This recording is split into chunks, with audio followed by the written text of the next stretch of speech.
साल है 1953। इंडिया की फर्स्ट एयरलाइन टाटा एयरलाइन को नेहरू सरकार ने एक ही झटके में उनके फाउंडर्स के हाथ से छीन लिया, नेशनलाइज कर दिया। फिर टाटा एयरलाइंस बनी एयर इंडिया और एयर इंडिया बनी सरकार का बोझ। A burden of rupees 61,000 crores to be precise। और इस बर्डन को फंड कौन कर रहा था? आप, मैं और हमारे टैक्सेस। एयर इंडिया की इतनी बुरी हालत थी कि गवर्नमेंट को हर दिन 20 करोड़ का नुकसान उठाना पड़ता था इसको चलाने के लिए। और सरकारें तो हमारी जेब से पैसे लगाती हैं। और ये कहानी सिर्फ एयर इंडिया की नहीं है, ऐसी और भी बहुत सारी कंपनीज हैं, बल्कि पूरे सेक्टर्स हैं जिनको सरकारों ने बर्बाद कर दिया सोशलिज्म का डंडा चलाकर। ये है कहानी इंडिया के पीएसयूज की, जिन्हें गवर्नमेंट ने बना तो लिया पर चला नहीं पाई। पॉलिटिकल आइडियोलॉजीज ने इंडिया की पॉलिटिकल इकोनॉमी को बर्बाद ही कर दिया था। नेहरू गवर्नमेंट एक सोशलिस्ट सरकार थी। 1956 में इंडिया की पहली इंडस्ट्रियल पॉलिसी इंट्रोड्यूस हुई। इस पॉलिसी में इंडिया के 17 सेक्टर्स, जो सबसे क्रूशियल सेक्टर्स थे, उन्हें एक ही रात में गवर्नमेंट के कंट्रोल में डाल दिया गया।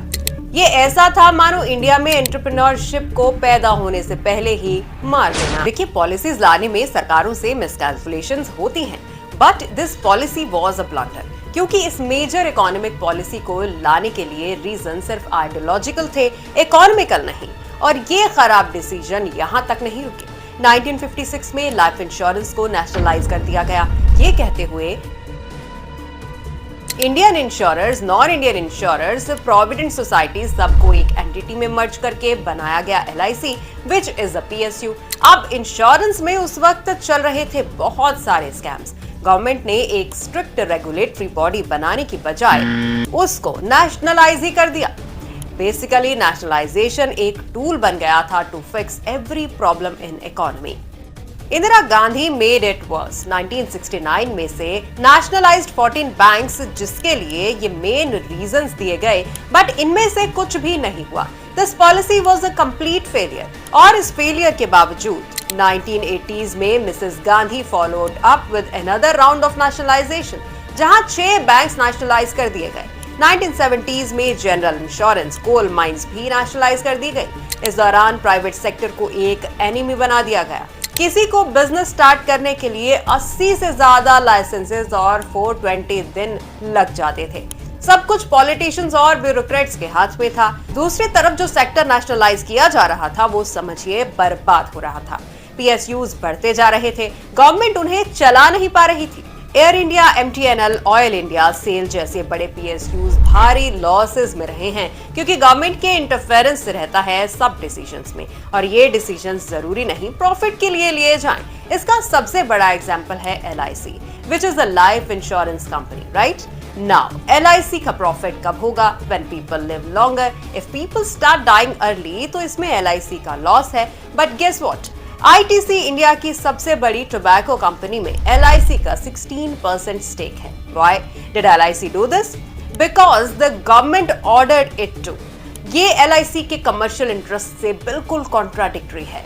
It's literally killing their business। In PSU में और भी दिक्कतें थी। गवर्नमेंट का एम प्रॉफिट मेकिंग नहीं होता है, जिसकी वजह से PSU compete नहीं करते हैं, अपग्रेड नहीं करते हैं। एम्प्लॉयज में भी सेम लेड बैक एटीट्यूड रहता है, और सबसे इंपॉर्टेंट, सरकार का खुद का पैसा नहीं लगता है इनमें, हमारा लगता है। So the government kept pumping our money to run these loss making entities।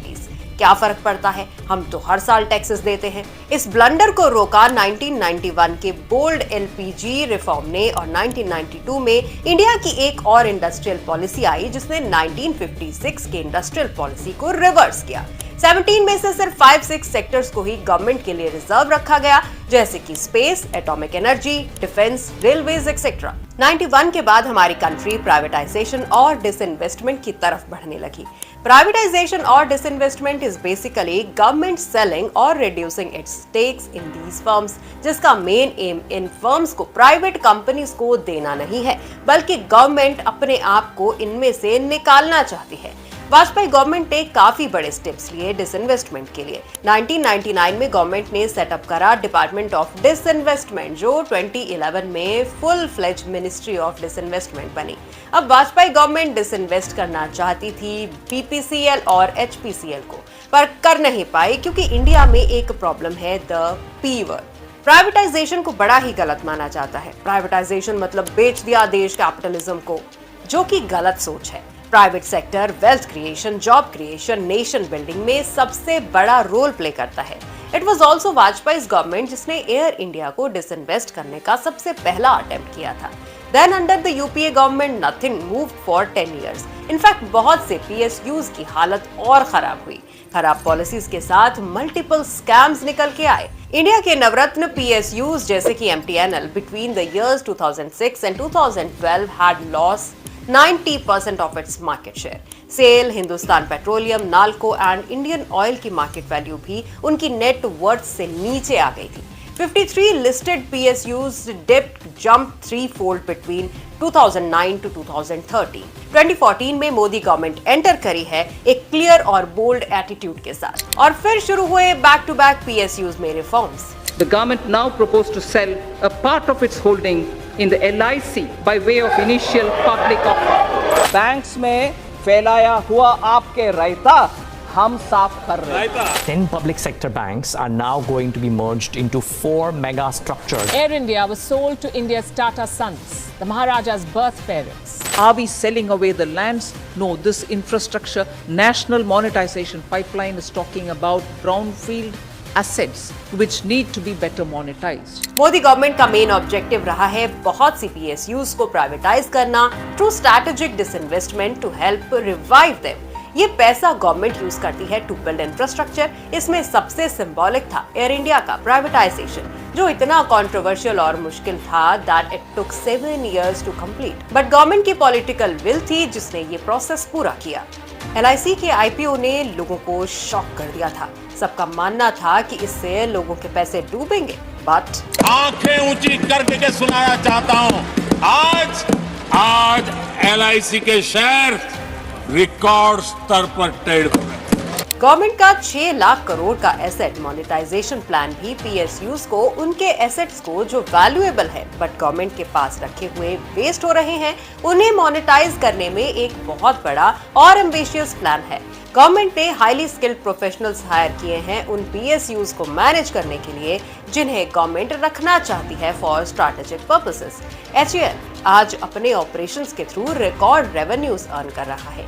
वो आज इंडिया के बिगेस्ट हेलीकॉप्टर्स भी बना रहा है। Public sector banks Modi government को बर्बाद हालत में मिले थे। फाइनेंशियल ईयर 2018 में इन बैंक्स का नेट लॉस था 85,390 crore rupees. In financial year 23, their profit stood at 1,04,649 crore rupees. ये लॉसेस से प्रॉफिट की जर्नी सिर्फ और सिर्फ गवर्नमेंट की पॉलिसी से आई है। BSNL आज made in India 4G, 5G roll out कर रही है। Number speaks for themselves. आज मोदी गवर्नमेंट PSUs की ही नहीं, हमारी इकोनॉमी को भी रिवाइव कर रही है। आपको क्या लगता है पिछले 10 सालों में हमारे PSUs में क्या बदलाव आए हैं? हमें कमेंट्स में जरूर बताएं।